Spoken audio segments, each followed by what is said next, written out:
Steve Leisman. Steve. Mandy, thanks very much. CNBC has learned from a top European financial official about a detailed plan that is currently in the works on levering the money from the European Financial Stability Facility. The plan would use, as we understand it, some of the EFS money to shore up bank capital, very similar to a TARP.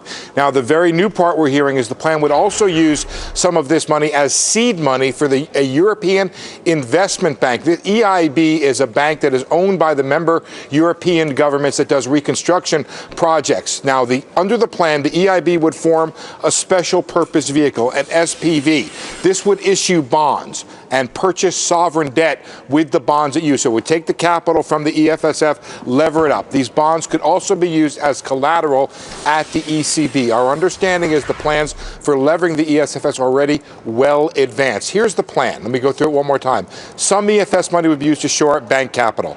Also, some of that money would be used to go to the EIB, the European Investment Bank. EIB would form a special purpose vehicle. This SPV would issue bonds. Those bonds could be used to purchase European sovereign debt, and the bonds issued by the EIB could be used as collateral at the ECB.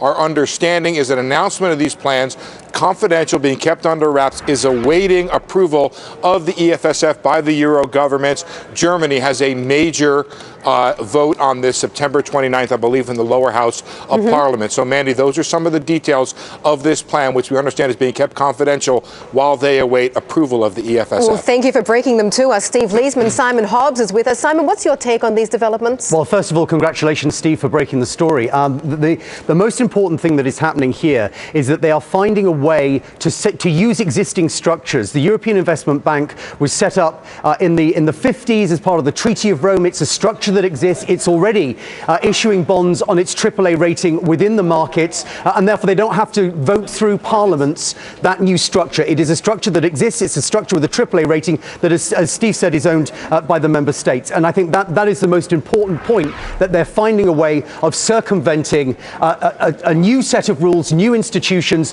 that would have to go through parliamentary votes. The problem is that by this news coming out now, it does make it more difficult to get through some of those more skeptical parliaments the EFSF vote by the end of the month, because they will say, well, hang on a minute, you are still going to increase us as taxpayers, our liability, albeit through the EIB massively. Let me make one more point, guys, which is that one of the attempts here is to get around opposition by the ECB of really financing the levering up of the EFSF. Using this SPV should get approval of the ECB and thereby some of the German opposition, which is putting the balance sheet of the ECB at risk. How are they going to lever it up? So what they're going to do, again, Brian, is they're going to form an SPV using capital, okay, and then they lever it up like 8-to-1, something in the $1.3 trillion range, and that would then be used. Those bonds that they issued would be used to buy sovereign debt of some of the troubled nations out there. What's your feeling, Simon, on whether or not this is really going to increase confidence in the banking system?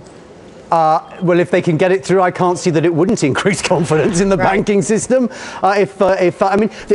Just let me hammer home again what Steve is saying here, that you're going to massively inflate not the balance sheet of the European Central Bank. That's why it's important. That's the critical problem that the Germans have, that the ECB is not supposed to be directly funding governments. There is no direct funding of governments from the European Central Bank under this.